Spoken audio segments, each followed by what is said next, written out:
नरेंद्र दामोदर दास मोदी ईश्वर की शपथ लेता हूं, भारत माता की।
नमस्कार जंटी में स्वागत आपका। मैं हूं योगेंद्र। आप देख रहे हैं खास खबर। खास खबर में हम बात कर रहे हैं प्रधानमंत्री नरेंद्र मोदी के 11 साल के सफर की हमारी सीरीज में। आज हम बात करेंगे युवा, रोजगार, खेल कूद। तो चलिए इसी को लेकर के आप स्क्रीन पे देख भी रहे हैं कि पदकों की संख्या बड़ी है। सरकार का दावा है कि हमने चाहे संगठित क्षेत्र हो चाहे असंगठित क्षेत्र हो, हमने युवाओं को मोटिवेट किया है। जो कुछ करना चाहे तो स्टार्टअप जिन लोगों का है उन्हें पूछिए, वो अपनी सफलता की कहानी बता सकते हैं। लोगों के लिए रोजगार के अवसर मिले हैं। जहां डबल इंजन की सरकारें हैं वहां ट्रांसपेरेंसी के साथ में एग्ज़ाम कराए गए हैं। खैर इसका आप स्क्रीन पे लगातार वो तमाम चीज़ें देखने को मिलेंगी आपको। हमारे साथ हनुमान किसान युवा हैं जो यूथ के लिए संघर्ष भी कर रहे हैं। राजेंद्र मेघवाल जी हमारे साथ कांग्रेस से हैं और सुरेश गर्ग साहब हमारे साथ भाजपा से हैं। मैं हनुमान आपके पास में आना चाहूँगा। 11 साल का इस सफ़र जो है केंद्र सरकार का, प्रधानमंत्री नरेंद्र मोदी का 11 साल का सफ़र है, तीसरे कार्यकाल का 1 साल या 11 साल हम कहें, ये सफ़र कैसा है? युवाओं में किस तरह का मैसेज है? देखिए सर, अगर विकास की दृष्टि से देखें तो कहीं ना कहीं युवा संतुष्ट है, लेकिन रोजगार की दृष्टि से निराशा भी है। जहाँ पर बीजेपी सरकार के द्वारा इन 11 सालों में कई युवा हित में कार्यक्रम चलाए गए, जिसमें ये दावा किया गया और जिस प्रकार से जो ये ई बुक प्रस्तुत की गई है उसको देखने पर यह भी लग रहा है कि जो ये आंकड़े हैं वो स्वीकार करने योग्य नहीं है। देखिए सर, स्टार्टअप इंडिया कार्यक्रम शुरू हुआ, कौशल विकास कार्यक्रम शुरू हुआ, युवा कनेक्ट कार्यक्रम शुरू हुआ, विकसित भारत युवा नेतृत्व संवाद कार्यक्रम शुरू हुआ, मेरा युवा भारत कार्यक्रम शुरू हुआ। ये तमाम कार्यक्रम इसलिए शुरू किए गए थे कि कहीं ना कहीं हम युवाओं को सशक्त बनाएंगे, युवाओं को इस लायक बनाएंगे कि युवा किसी और को रोजगार देगा। लेकिन हकीकत ये है कि वो युवा दूसरे को रोजगार देना तो दूर की बात है, उसको स्वयं भी रोजगार नहीं मिला। जिस प्रकार से स्किल इंडिया मिशन में ये बताया जा रहा है कि हमने 2.27 करोड़ से ज़्यादा युवाओं को ट्रेंड किया है, इसलिए ट्रेंड किया है कि वो दूसरे को रोजगार दे पाएगा। लेकिन सर हकीकत ये बात है कि आज वो खुद भी दर दर की ठोकर खा रहा है। और कहीं ना कहीं अगर मैं स्टेट वाइज बात करूं तो ये आंकड़ा प्रदेश का युवा या देश का युवा सहज स्वीकार नहीं करेगा, क्योंकि ये सर एक प्रैक्टिकली चीज़ें देखें तो ये हमें नहीं लग रहा कि कहीं ना कहीं इतने लोगों को ट्रेंड किया होगा। ये डॉक्यूमेंट में जरूर ये आंकड़ा 2.27 करोड़ का पहुंच गया। जिस प्रकार का दावा किया जा रहा है कि हमने 11 साल में 17.1 करोड़ युवाओं को रोजगार दे दिया। आपने अग्निवीर लाकर जो सेना में जो गाँव के युवा तैयारी करते थे सबका मनोबल गिरा दिया। जो सबसे ज्यादा रोजगार कहाँ मिल सकता था, डिफेंस में, वहां रोजगार खत्म हो गया। आज रेलवे में देख लीजिए, रेलवे का क्या कंडीशन है। अग्निवीर वहां पे डिफेंस में सरकार ने एक कहना है कि एक रिफॉर्म है ये डिफेंस में, तो क्या लगता है उससे संतुष्ट हैं? लेकिन सर इसका दुष्प्रभाव आप गाँवों में देखिए। पहले युवा 16, 17, 18 साल का क्या करता था कि जिसके घर में कोई भी एक्स आर्मी मैन था उसकी ये इच्छा होती थी कि पहले गांव में अगर एक युवा आर्मी में जाता तो हर 2-3 साल बाद में उस गांव का आंकड़ा बढ़कर वो 5 से 10 की संख्या में जाता। प्रदेश का युवा या देश का युवा 16, 17, 18 साल में अपनी जो तरुणाई होती थी उसको एक मोटिवेट होकर वो प्रेरित होता था। आज क्या हो रहा है, वही युवा नशे में, सट्टेबाजी में और ये दुनिया भर की टेक्नोलॉजी के इन सब जालों में, अपराध की दुनिया में जा रहा है। आज हम सोशल मीडिया के माध्यम से देखते हैं आए दिन कोई ना कोई अपराध होता है तो उस युवा की एज क्या होती है, 18, 19, 20, 21, 22 साल। और पहले यही युवा, क्योंकि जो पढ़ने में कमजोर होता था उसको लगता था मेरा शरीर सशक्त है, वो या तो स्पोर्ट्स में जाएगा या फिर वो देश सेवा में जाता था। आज देख लीजिए, अब मैं राजस्थान की बात करूँ तो पूरा ये सीकर, झुंझुनू, नागौर, आज यहाँ के सबसे ज़्यादा युवा जो है क्राइम में जा रहे हैं। नहीं, लेकिन सेना भर्ती की अगर हम बात करें तो आंकड़े ये कहते हैं कि 100 या 500 पदों के लिए भी तो कई गुना आते हैं वहाँ पे बच्चे, तो इसका मतलब रुझान तो आज भी है। देखिए सर, वो तो बेरोजगारी भी तो है, वो चीज़ कहीं ना कहीं हमारा। दूसरी तरफ हम ये कह रहे हैं कि हम स्टार्टअप के माध्यम से जो बेरोजगार है उसको हम सेल्फ मोटिवेट कर रहे हैं, उसका भी तो कहीं ना कहीं परिणाम दिखाया जा रहा है कि उसमें युवा परेशान होते हुए भी युवा उसमें अगर भीड़ के माध्यम से जा रहा है तो इसका मतलब बेरोजगारी भी कहीं ना कहीं उसी अनुपात में है।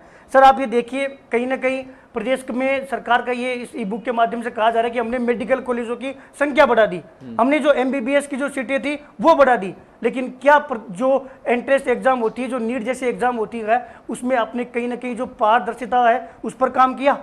जो गाँव में जिसको हम झोले साहब डॉक्टर बोलते हैं, ये कम, इनकी संख्या कम हो, इस पर कार्य किया? पिछली बार नीट में पूरे देश ने देखा कि दर दर में गांव-गांव में इसका पेपर लीक हुआ था। क्या सेंटर को, सरकार को, जब पूरा विपक्ष ये मांग कर रहा था कि कहीं ना कहीं संसद में इस पर एक दिन की कार्यवाही होनी चाहिए, इस पर चर्चा होनी चाहिए, क्या चर्चा हुई? क्या नीट जैसा पेपर आउट हो उसको सीख लेते हुए उस भर्ती पर या आगामी भर्ती में कोई कार्रवाई की गई? आज हर यूपी में देख लीजिए, हरियाणा में देख लीजिए, MP में देख लीजिए, राजस्थान में देख लीजिए, पर जो युवा है कहीं ना कहीं हताश है। क्या पेपर लीक को लेकर एक ऐसा सिस्टम डेवलप हुआ? क्या केंद्र सरकार ने आगे से ये पहल किया कि जो पेपर लीक जिस राज्य में डबल इंजन की सरकार है उसमें पेपर लीक हो रहा है, या कोई पुराना जो घोटाला हुआ था जिसमें मांग करे थे उसमें हम कोई कार्रवाई करेंगे? व्यापम घोटाला, इतना बड़ा MP में घोटाला था लेकिन कोई कार्रवाई हुई नहीं हुई, क्योंकि वापस सरकार रिपीट हो गई। मैं हरियाणा की बात करूं, यूपी में सर 7 साल से कोई भर्ती नहीं आई थर्ड ग्रेड की। प्रदेश का युवा बेटा है, पहले भी लाठी करा था, आज भी लाठी कर रहा है। जरूर यह आंकड़ा जरूर हमें देखने को मिल रहा है कि साहब हमने 11 साल में 17 करोड़ को रोजगार दे दिया। इसके अलावा प्राइवेट सेक्टर में तो और भी ये आंकड़ा जो है हमें देखने को मिलेगा, लेकिन कहीं ना कहीं इसमें पारदर्शिता नहीं है और इसको हम सहज नहीं स्वीकार करें सर। तो ये आंकड़ों को भी आप किताबी और बस वैसे आंकड़े मान सर मैं कह रहा हूँ ये आधुनिक जमाना है सर, इसमें तो टेक्नोलॉजी है, AI का जमाना है, तो क्यों ना सरकार, जब इतना हमारा विकास हुआ है तो सरकार को तथ्यात्मक आंकड़े देने चाहिए थे कि अगर हमने प्राइवेट सेक्टर में, इस सेक्टर में इतना रोजगार दिया, उनकी लिस्ट डालो ना। वापस आपके पास में आ रहा हूं मैं। चलिए, राजेंद्र मेघवाल जी हमारे साथ कांग्रेस हैं, मैं गर्ग साहब से एक साथ ही जवाब दिलवा दूंगा आपको। राजेंद्र जी, 11 साल का सफर, सरकार का दावा है कि चाहे संगठित क्षेत्र हो चाहे असंगठित क्षेत्र हो, ESI PF के अकाउंट्स को कोट किया जाता है। इतने 2,87,00,000 के आसपास से लोगों को स्किल्ड किया है, ये एक आंकड़ा है। अग्निवीर जैसी एक योजना लेके आए कि ज़्यादा से ज़्यादा लोगों को अवसर मिल सकेगा। स्टार्टअप्स की बात की जा रही है, बहुत सारी ऐसी योजनाएं हैं, आप स्क्रीन पे भी देख रहे हैं कि जिनके जरिए लोगों को रोजगार मिला है, ये सरकार का दावा है। देखिए योगेंद्र जी, जहाँ तक इस सरकार का शुरुआत से ही आप देखेंगे तो ये सरकार झूठ बोल के सत्ता में आई थी, और जिस तरीके से जुमले इन्होंने आने के समय दिए थे, और 2012 में जब से इन्होंने प्रचार शुरू किया था सरकार में आने के लिए, तब से लगातार इन्होंने कहा था कि भाई हम सत्ता में आएंगे तो 100 दिन के अंदर महंगाई कम कर देंगे, विदेशों से काला धन लेके आएंगे, 2 करोड़ रोजगार प्रतिवर्ष देंगे, पेट्रोल डीजल सस्ता कर देंगे, डॉलर और रुपए को बराबर कर देंगे, सबको 2022 तक सबको छत दे देंगे, 2022 तक किसानों की आय दुगनी कर देंगे, और तमाम तरीके के वादे किए थे कि गंगा को स्वच्छ कर देंगे और 100 स्मार्ट सिटी बना देंगे। तमाम तरीके के वादे थे और वो वादे कहीं पे भी पूरे होते हुए नहीं दिखे। देश के अंदर सबसे ज़्यादा इस वक्त महंगाई है, क्योंकि ये देश दुनिया का सबसे बड़ा मतलब आबादी के अंदर सबसे बड़ा मतलब देश है। आ रहे हैं आपके पास में, आप सुन लीजिए। मैं आपको क्या कह रहा हूँ कि अब आप महंगाई की बात करेंगे, इनको लगता है भाई महंगाई सस्ता हो गया, तो मैं इनसे पूछना चाहता हूँ कि भाई 300 रुपये का जो सिलेंडर मिलता था उसके साथ सब्सिडी भी खाते में आती थी, वो सिलेंडर अब 1000 रुपये का मिलता है। पेट्रोल डीजल जो 700 रुपये में मतलब 70 रुपये लीटर था या 51 रुपये लीटर था, वो आज 100 रुपये के आसपास आ रहा है। तो अब इनको अगर लगता होगा कि साहब, और कॉलेजों की, स्कूलों की फीस जो प्राइवेट इंस्टीट्यूशंस में या IITs में, IIM में या NITs में होती थी, उससे भी दुगनी से तिगुनी हो गई है, और अगर इनको लगता है कि सस्ता हो गया तो ये अपने आप में खुश हो सकते हैं, क्योंकि अमीर लोगों का ये लोग अमीर लोगों की पार्टी है, तो इनको नहीं लगता। लेकिन इस देश का जो गरीब है, जो 81 करोड़ आबादी है, जो आज भी सरकार की जो उसकी ऊपर सस्ते मतलब फ्री राशन के ऊपर अपने आप को गुजर बसर करने के लिए मतलब वो है, उस लोगों के बारे में भी सोचना पड़ेगा। क्योंकि अगर आपकी 60% से बड़ी आबादी अगर नीचे रहे, बिलो पॉवर्टी लाइन रहे, तो उस देश को मेरे ख्याल से आप प्रगतिशील या तरक्की वाला देश नहीं मान सकते। मैं सिर्फ इतना सा कहना चाहता हूं कि प्रधानमंत्री मोदी 8,000 करोड़ के विमान के अंदर पूरी दुनिया को नापते हैं, लेकिन हमारे सैनिकों के लिए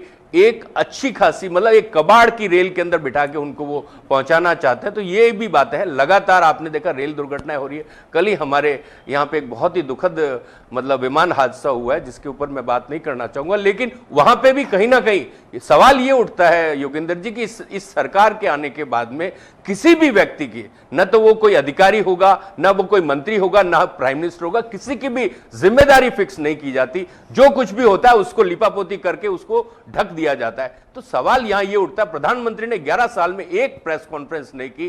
कहने को तो वो अपने आप को बहुत बड़ा ऑरेटर कहते हैं, बहुत बड़े भाषणवीर हैं, लेकिन मीडिया से क्यों डरते हैं? क्योंकि सच्चाई मीडिया के सामने आएंगे तो मीडिया सवाल करेगा, और वो सवाल जब पूछे जाएंगे तो आप बच नहीं सकते, आप बनावटी चेहरा बना के उनके सामने बच नहीं सकते। तो ये वो तमाम बातें हैं जी।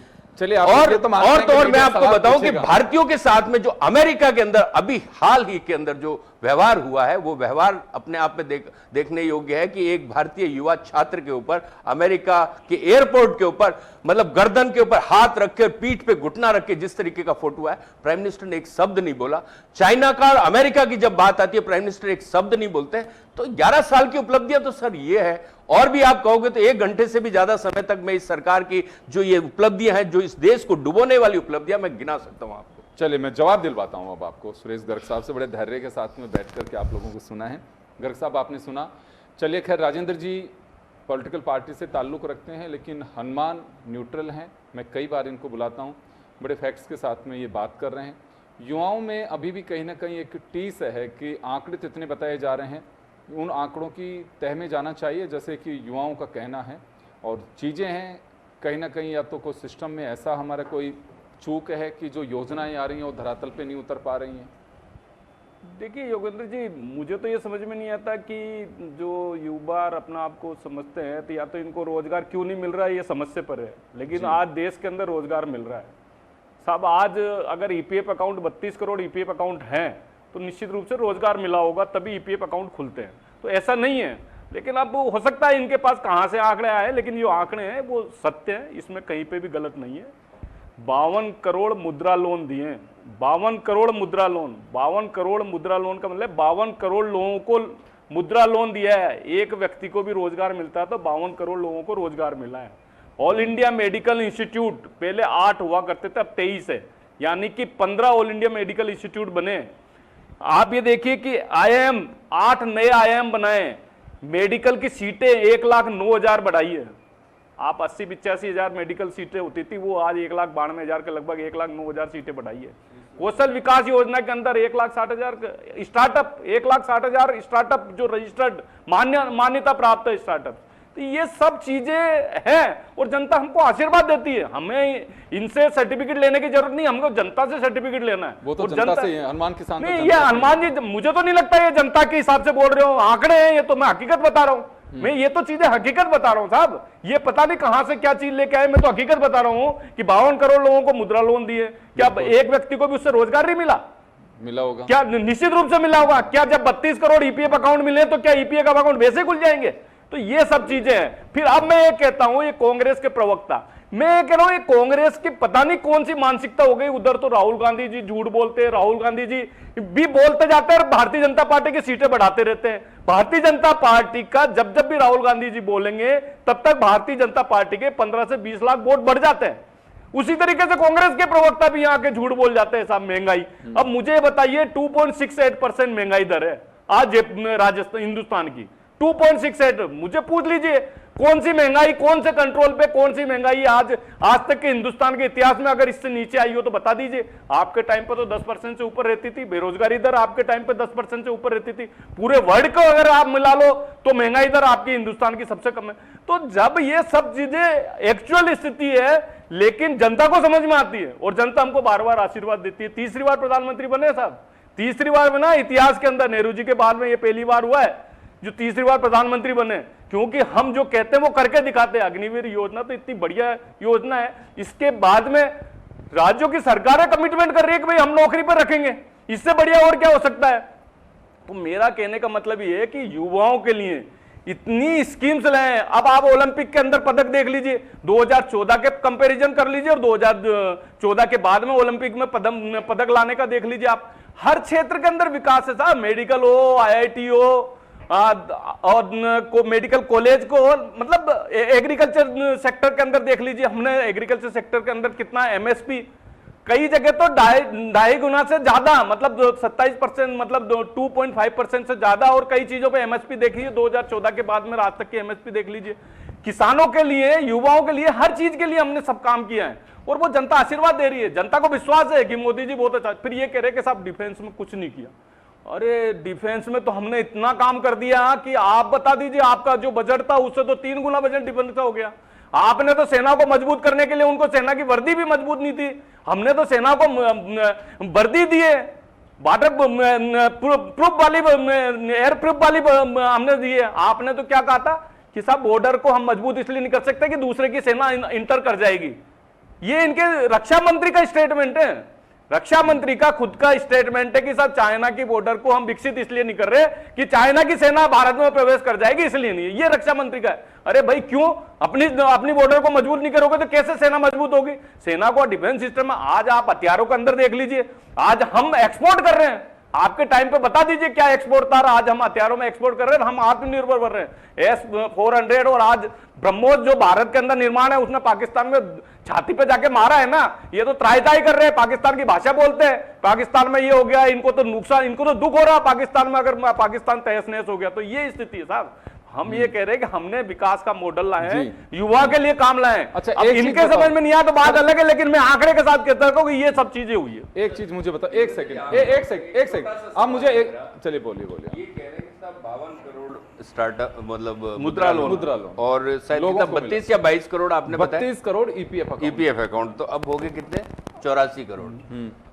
फिर भी आपको लगता है कि 81 करोड़ लोगों को फ्री राशन देने की जरूरत पड़ेगी? नहीं, क्या ये बात हाँ, है? इसका भी मैं जवाब देता हूं, मतलब ये इसका भी मैं जवाब देता हूं, इसका भी मतलब यही, इसका भी जवाब देता हूं। हाँ, मैं जवाब है, इसका जवाब भी मैं देता हूं। हम MSP, हम MSP 52 लाख मैं जवाब ले लो आप, 4-5 लोगों को रोजगार, हाँ मैं जवाब दे रहा हूं, उसका भी जवाब दे रहा हूं। 4-5 लोगों को रोजगार दिया होगा उसने। हम MSP पे खाद्यान्न खरीदते हैं, हाँ सरकार MSP पे खाद्यान्न परचेज कर रही है। अब वो खाद्यान्न परचेज करने के बाद में हमने उनका लिविंग स्टैंडर्ड बढ़ा दिया, तो गलत किया कि आपने तो समुद्र में फेंका था, आपने तो उनको कागजों में दान नहीं हुई। मुझे ये बताइए, आपके टाइम पे ये निर्णय लिया गया था कि साहब खाद्यान्न के भंडार भरे हुए हैं, इसलिए हम समुद्र में फेंके जाते हैं। अरे कभी खाद्यान्न को समुद्र में फेंका गया था क्या? मैंने जो सवाल का जवाब दो। और हम कह रहे हैं कि उस गरीब परिवार का लिविंग स्टैंडर्ड, उसके खर्चे को कम किया, हमने सवाल पूछा, हमने खर्चा कम किया ना, 84 करोड़। हाँ भाई हमने खर्चा कम किया है। कौन है वो? 81 करोड़ लोगों ने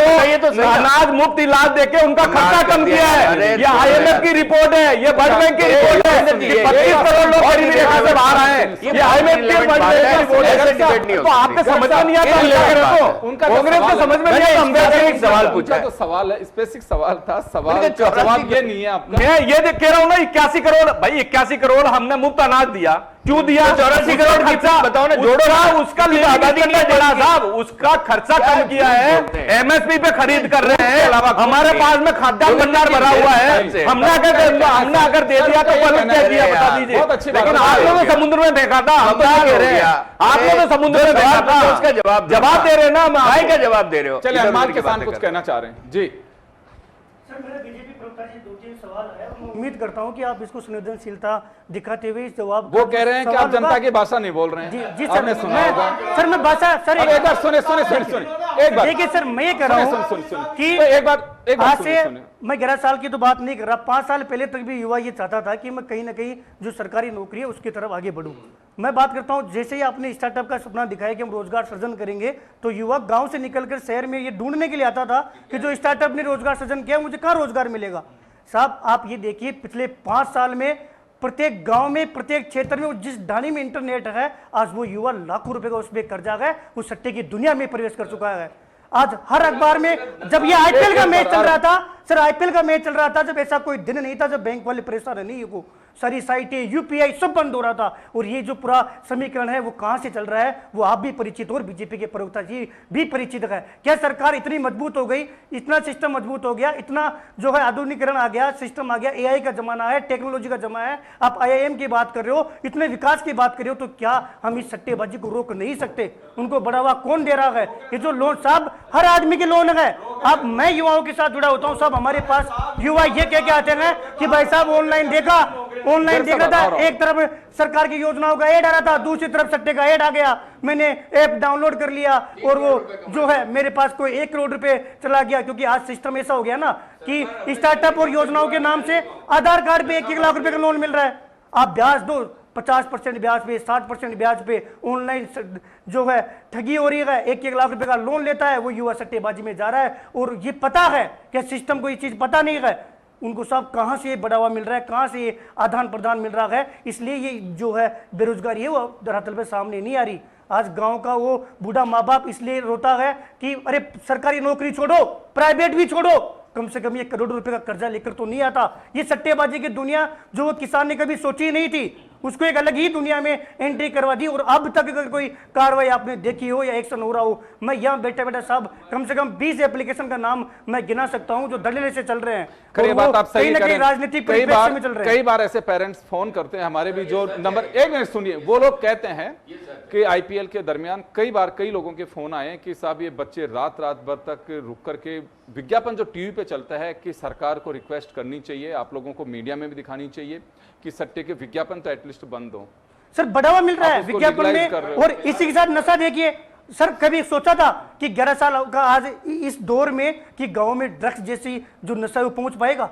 बस सर मेरा गांव बस्ती के आसपास पड़ता है, जिस गांव में मैंने अपने जीवन में कभी सोचा नहीं था ऐसे गांव में कानोता से तस्करी हो रही है, आगे बस्ती से तस्करी हो रही है, और ये बहुत लंबी पूरी चेन है, और ये तब खत्म होगी जब सरकार की मंशा सही होगी। लेकिन अगर सरकार ने ये चीज खत्म कर दी ना तो बेरोजगारी रोड पर आ जाएगी, फिर हम ये स्टार्टअप नहीं गिना पाएंगे, फिर हम रोजगार जो नहीं गिना पाएंगे। सुने, सट्टे का तो मैं सुरेश जी आपके पास में आना चाहूंगा, सभी किसी से छिपा नहीं है।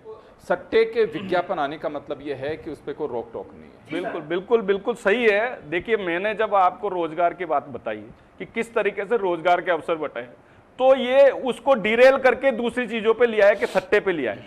मैं आप सट्टे के लिए कहता हूं कि जब हमारी सरकार राजस्थान में आई थी ना, राजस्थान में सरकार आने के बाद में मेवात एरिया के अंदर 2.5 लाख सिम डीएक्टिव किए थे हमने। एक बात सुने सुरेश, देखो आप कहीं पे भी लेके जाए उपलब्ध नहीं मैं उपलब्धि बता रहा हूँ साहब, मैं उपलब्धि बता रहा हूँ, हमारी उपलब्धि बता रहा हूँ।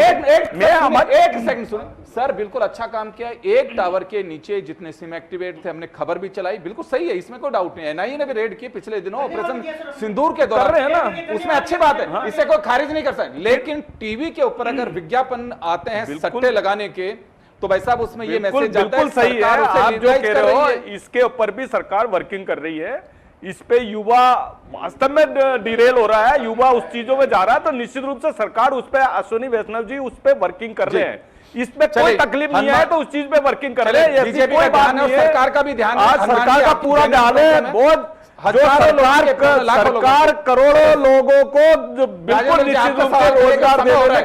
आपका सवाल करिए, समय हो रहा है, आप सवाल करिए जल्दी। देखिए आर्म फोर्सेज देश के अंदर सबसे ज्यादा रोजगार देने वाला सेक्टर है, जिसके अंदर करीबन 2 लाख पद हमारे सेना के तीनों अंगों में खाली हैं। पैरामिलिट्री के अंदर भी करीबन 1.5 लाख के आसपास पद खाली है, और रेलवे के अंदर भी ग्रुप डी के आपने जिस तरीके से देखा होगा कि करोड़ों लोग फॉर्म भरते हैं लेकिन कभी भी नियुक्ति नहीं दी जाती। तो सरकार को लगातार इस पे बात करनी चाहिए। सरकार झूठे आंकड़े दे सकती है, महंगाई के आंकड़े भी छुपा सकती है, लेकिन आप देखिए आटे से लेके दाल चावल जो बुनियादी जरूरत की चीजें, चाहे बिजली हो चाहे कुछ भी हो, पेट्रोल डीजल रसोई गैस, तमाम चीजें महंगी हुई। मैं तो कह रहा हूं कॉलेजेस की जो फीसें हैं, आज आईआईएम की फीस आप देखेंगे तो 3 गुना बढ़ चुकी है, मेडिकल कॉलेजों की फीस देखें तो 3 गुना। हमारे गांव का बच्चा कैसे बढ़ेगा सर? प्राइवेट आप नहीं दे पाएंगे, नहीं दे पाएंगे। मैं आपको कह रहा हूं ना, आप तमाम फीसों के अंदर हम बताएं, टोल की हम बात करें, देखिए टोल के अंदर। और एक बात जानना चाहूंगा, आप देखिए स्कूल में पढ़ाई की, उस वक्त क्या फीस होती थी स्कूल की, आज क्या है? तो सर समय के साथ, सर समय के साथ नहीं, आप उन 67 सालों का आंकड़ा उठा के देख लीजिए और पिछले 11 सालों का आंकड़ा उठा देख लीजिए, आपको फर्क पता चल जाएगा। मैं सिर्फ आपको इतना ही कहना चाहता हूं, सरकार ने जीएसटी कलेक्शन का भी 64% जीएसटी कलेक्शन सबसे गरीब 50% लोगों से आता है। तो ये सरकार किस बात की कर रही है? गरीब को चूसने के अलावा इस सरकार ने कुछ काम नहीं किया। किसान का शोषण करने के सिवाय, युवाओं का शोषण करने के सिवाय, सिर्फ युवाओं को नशाखोरी और जुआ, सट्टा, ऑनलाइन गेम्स के अंदर कुछ भी नहीं है। इस सरकार की ये उपलब्धि है सिर्फ। जी सुनिए, अब गर्ग साहब आपको जवाब दे रहे हैं। मैं इनने सबसे पहले तो ये कहा था कि इनके टाइम पे 300 रुपए का सिलेंडर हुआ करता था। सरासर ये झूठ बोल रहे हैं। 2014 में जब हमारी सरकार आई थी, जब 650 रुपए में ये सिलेंडर देते थे सब्सिडी में, 1241 रुपए का सिलेंडर था। वो सब्सिडी के रूप में ये 600-650 रुपए में देते थे, 300 रुपए में तो था ही नहीं। फिर अब ये तो सरासर झूठ है। नहीं, आप देख लो। आप, मैं कह रहा हूं ना, मैं चैलेंज कर रहा हूं इनको। मैं आपको चैलेंज कर रहा हूं, ऐसे नहीं करोगे। मैं चैलेंज के साथ कहता हूं, नहीं था। मैं चैलेंज के साथ कहता हूं, 300 रुपए का सिलेंडर नहीं था। झूठ मत बोलिए, इसलिए ऐसा सफेद झूठ। राजेंद्र जी, 375 का तो 2014 में नहीं था सिलेंडर। नहीं था सिलेंडर। मैं कह रहा हूं, रुपए का सिलेंडर था। चेक कर लीजिए। नहीं था, नहीं मैं था। तो क्या भाई, फिर उसमें भी, इसमें भी योगेंद्र जी क्या हुआ था अभी ये बैठा योगेंद्र जी, मैं बता दूं, 1241 रुपए में 650 रुपए का ये सिलेंडर देते थे, यानी 700 रुपए का आसपास का सब्सिडी का मामला था। हमारी सरकार आने के बाद में 5 करोड़ फर्जी कनेक्शन बंद किए। 5 करोड़ फर्जी कनेक्शन में 20,000 करोड़ रुपए का घोटाला करते थे। ये 20,000 करोड़ रुपए प्रतिवर्ष का घोटाला किया था, उसको बंद कर दिया। इसलिए इनको दर्द हो रहा है कि साला वो 20,000 करोड़ रुपए जो इनके नेताओं के बीच में जा रहे थे ना, वो रुक गए। क्योंकि इनके नेताओं ने जब बोला था ना कि 1 रुपया चल के 85 भ्रष्टाचार में चल जाते, आज 44 लाख करोड़ रुपए डीबीटी के माध्यम से 55 करोड़ खाते के अंदर किए। अगर आपके होते अब तक 38 करोड़ रुपए, तो आप पता नहीं वो काला धन को कहां से कहां ले जाते। अरे भाई, ये सरकार है जो हम प्रतिबद्ध है, जो आप बार बार कहता है महंगाई 2.62 पे महंगाई है। पूरे विश्व के अंदर कंपैरिजन कर लीजिए, आपके 2004 से 2014 के बीच का कंपैरिजन कर लिए कि कभी आज तक आपकी 2.62 महंगाई दर आई हो। तो आंकड़ों वाली मैं आंकड़े नहीं, आंकड़ों वाली महंगाई किसको तो मैं ये कह रहा हूँ, वर्ल्ड बैंक पे आप विश्वास नहीं करो, IMF पे आप विश्वास नहीं करो, आप सरकार पे विश्वास नहीं करो। ये तो केवल यार सोलर पे विश्वास करेंगे, हिंडनबर्ग पे विश्वास करेंगे, चाइना पे विश्वास करेंगे। समय हो रहा, मेरा भी एक सवाल होगा। मैं एक बात जानना चाहता हूं गर्ग साहब, आप ये बताइए कि बिल्कुल आप सही कह रहे हैं कि आंकड़े यही आ रहे हैं, 2.6 आ रही है महंगाई, पर आप ये मुझे बताओ कि 2014 में जो गेहूं, आटा, दाल, धनिया, चावल, मेथी क्या भाव थी, आज क्या भाव है? तो आप ये बताओ, सैलरी भी तो बढ़ी है नहीं बढ़ी, इनकम बढ़ी है नहीं बढ़ी? मुझे क्या किस वालों की बढ़ी है? गरीब आदमी बता दो कि पहले जीडीपी कितनी थी, आज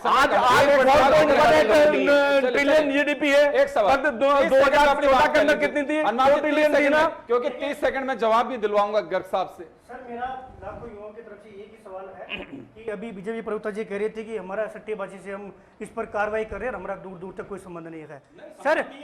सर मैं ये कह रहा हूँ, ठीक है सर मैं ये कह रहा हूँ, ये कार्रवाई सर, सर सर आपने युवा हित में काम किया, उसके लिए हम धन्यवाद दे रहे हैं और बार बार आपकी सरकार को वोट भी दे रहे हैं। मैं ये कह रहा था कि सर आप इस पर कार्रवाई कर रहे हो, सट्टे से इलेक्ट्रोल बॉन्ड के माध्यम से कितने रुपए बीजेपी को चंदा मिला और मिला, इसका मतलब यह है। इसका ये बहुत अच्छा प्रश्न पूछा है इन्होंने। जी सर, मेरा ये आप बिल्कुल बहुत अच्छा सट्टेबाजी से इलेक्ट्रोल बॉन्ड के रूप में। हाँ, ये बहुत अच्छा जवाब था जी सर। 20,000 करोड़ रुपए इलेक्ट्रॉनिक बॉन्ड से चंदा आया पूरे हिंदुस्तान में सभी राजनीतिक पार्टियों को, उसमें से मात्र 8,000 करोड़ रुपए भारतीय जनता पार्टी को आया है, 12,000 करोड़ रुपए दूसरे दलों को मिला है। अब सट्टेबाजी, अरे तो ये आपको दे रहा हूं ना मैं कि 20,000 करोड़ में से 8,000 करोड़ भारतीय जनता पार्टी को मिला और 12,000 करोड़ रुपए दूसरे राजनीतिक दलों को मिला है। बता दीजिए 8,000 करोड़ रुपए भारतीय जनता पार्टी को, 12,000 करोड़ दूसरे दलों को मिला। अरे तो सब आपको वोट दिया, हम आपका धन्यवाद दे रहे हैं, हम आपका धन्यवाद दे रहे हैं, आपको रोजगार दे रहे हैं, आपको रोजगार दे रहे हैं, आपको इंडस्ट्री बना रहे हैं, हम आपको इंडस्ट्री बना रहे हैं, सट्टेबाजी वाला आपको इंडस्ट्री बना रहे हैं, सट्टेबाजी आप इंडस्ट्री बनना नहीं चाहो तो उसका इलाज ही नहीं। साहब चलिए, आपने अपना पक्ष सभी ने रखा और देखिए ये बहस बहुत लंबी भी हो सकती है, लेकिन समय सीमा का ध्यान रखना होगा। युवाओं ने अपनी बात की, विपक्ष का अपना एक होता है वो आरोप लगाएं, सवाल खड़ा करना उनका धर्म होता है। बीजेपी सरकार में है, उनका अपना ड्यूटी है एक तरह से कि वो अपना जवाब दे। सबने अपना अपना पक्ष बहुत मजबूती के साथ रखा। आप सभी का बहुत बहुत शुक्रिया। खास खबर में इतना ही, दीजिए इजाजत, नमस्कार।